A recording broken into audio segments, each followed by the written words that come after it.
Hi everyone. Today this video is covering strings, sets, pointers and recursive types and list. What we mean by string? String is simply an array of characters. So many languages including C and its descendants distinguish between literal character using delimited with single quotes and a literal strings is usually delimited with a double quotes. Other languages, for example Pascal, make no distinction between a character is just a string of length 1. Most languages also provide escape sequences that allow non-printing characters and quote marks to appear inside of strings.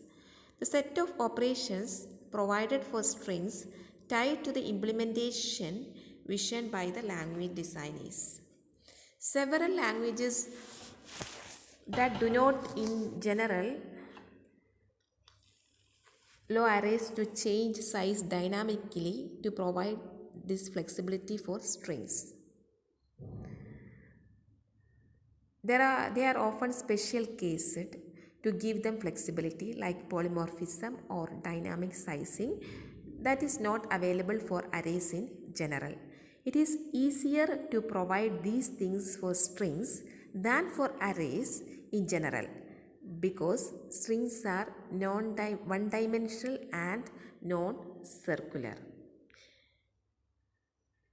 Pascal and Ada support a few string operations including assignment and comparison for lexicographic ordering. C provides the ability to create a pointer to a string literal, and other languages allow the length of a string valued variable to change over lifetime, requiring that variable be implemented as a block or chain or blocks in the heap. ML and Lisp provide strings as built-in type. C++, Java provide them a predefined classes of object in the formal object-oriented sense. In all these languages, a string variable is a reference to a string. Concatenation and other string operators implicitly create new objects. Space used by the objects that are no longer reachable from any variable is reclaimed automatically. This is all about strings. Then what is set? A programming language set is an unordered collection of arbitrary number of distinct values of a common type. And we learned about a lot of possible implementations. Sets were introduced by Pascal and are found many more recent languages as well. The type from which elements of a set are drawn is known as the base or universal type. And the operations in sets are union, intersection, difference, etc. So bit sets are what usually get built into programming languages. So things like intersection, union, membership, etc. can be implemented efficiently with bitwise logical instructions. Some languages place limits on the size of sets to make it easier for the implementer. Since even bit vectors get large for large sets, there is really no need for this since generally these sets are sparse, so can use hash tables to implement effectively. Next is pointers and recursive types. In languages that use a value model of variables, recursive types require the notion of a pointer, a variable whose value is a reference to some object. Pointers was first introduced in PLI. In some languages, for example Pascal, ADA 83 and Modulo 3, pointers are restricted to point only to objects in the heap. The pointers serve two purposes: efficient access to elaborated objects. It also produces a dynamic creation of linked data structures in conjunction with a heap storage manager. Several languages restrict pointers to accessing things in the heap. Pointers are used with a value model of variables. They are not needed with a reference model like Python. Here you can see pointers and recursive types. The implementation of a tree in Lisp is shown in this figure. In this, a diagonal slash through a box indicates a null pointer, and there are C and A tags are there. It serves to distinguish between two memory blocks. Cone cells, it is represented by C, and block containing atoms is represented by A.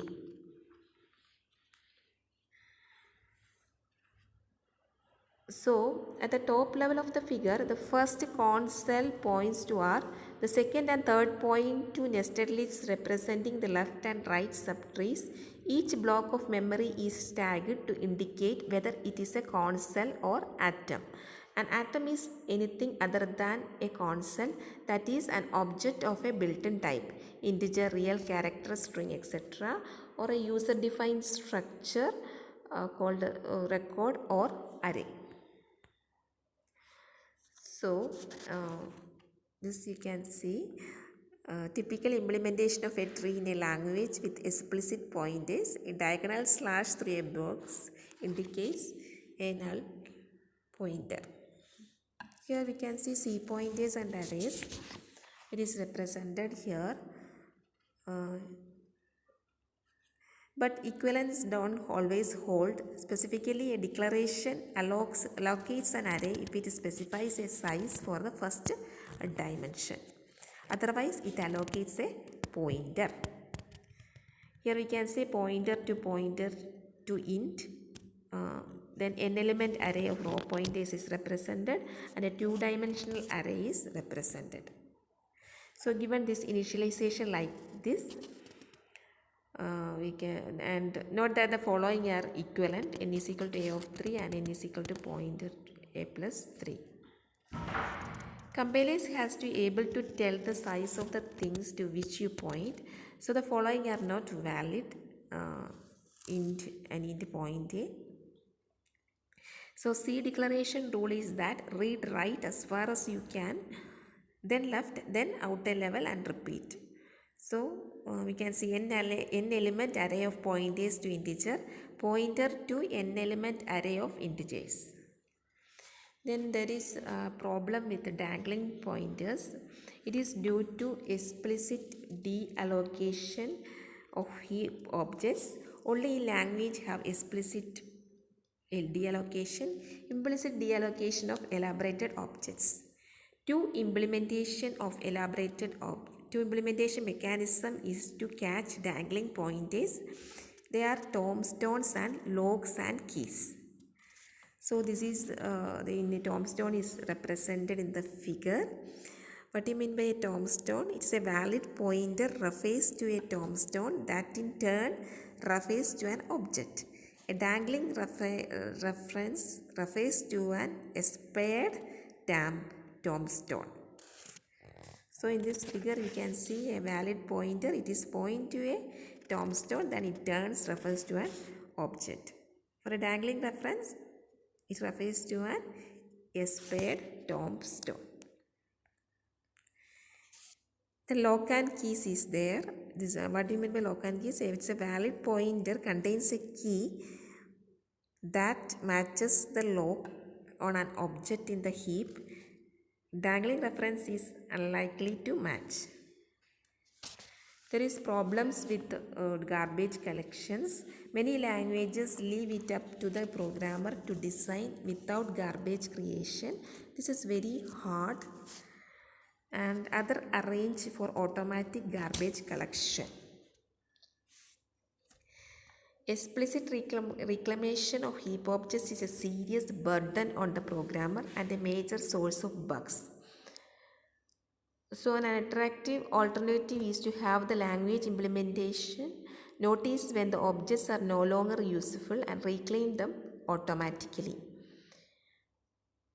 Automatic collection is difficult to implement. Then automatic collection also tends to be slower than manual reclamations. So what do you mean by reference counting? When is an object no longer useful?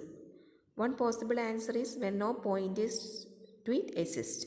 The simplest garbage collection technique simply places a counter in each object that keeps track of the number of pointers that refer to the object. When the object is created, the reference count is set to 1 to represent the pointer returned by the new operation. When one pointer is assigned to another, the runtime system decrements the reference count of the object formerly referred to by the assignment's left-hand side and increments the count of the object referred to by the right-hand side. This is the reference counts as circular list. The list shown here cannot be found via any program variable, but it is circular. Every cell contains a non-zero count.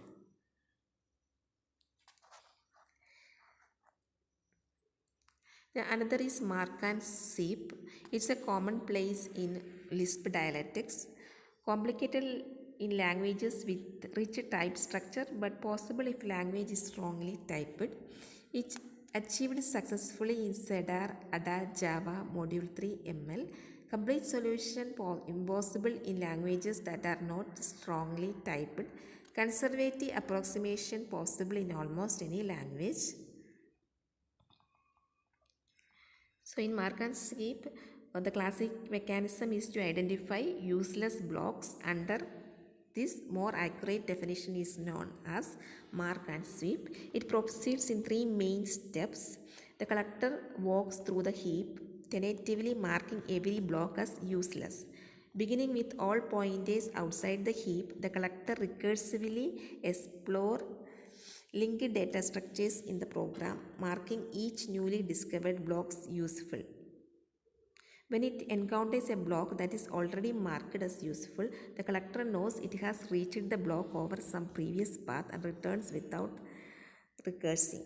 The collector again walks through the heap, moving every block that is still marked useless to the free list. This is the mark and sweep technique. You can see heap exploration to a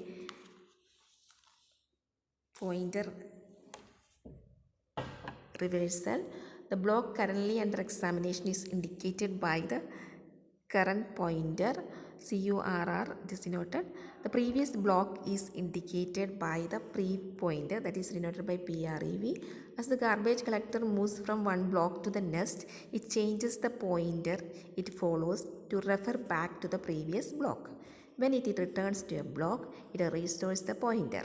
Each reversed pointer must be marked, that is indicated with a shaded box, to distinguish it from other forward pointers in the same block.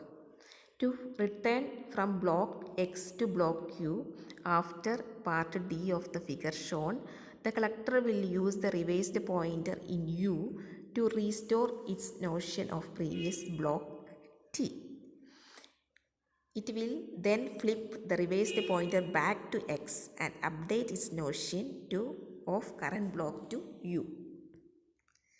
Next is a list. A list is defined recursively as either the empty list or a pair consisting of an object, which may be either a list or an atom, and another list. Lists are ideally suited to programming in functional and logical languages. In Lisp, in fact, a program is a list and can extend itself at runtime by constructing a list and executing it. Lists can also be used in imperative programs. Next is files and input and output. Input-output facilities allows a program to communicate with the outside world. So, interactive input-output and input-output with files. Interactive input-output generally implies communication with human users or physical devices. Files generally refer to offline storage implemented by the operating system. Files can be categorized into temporary and persistent. This is all about this video. I will come with the next video. Till then, bye.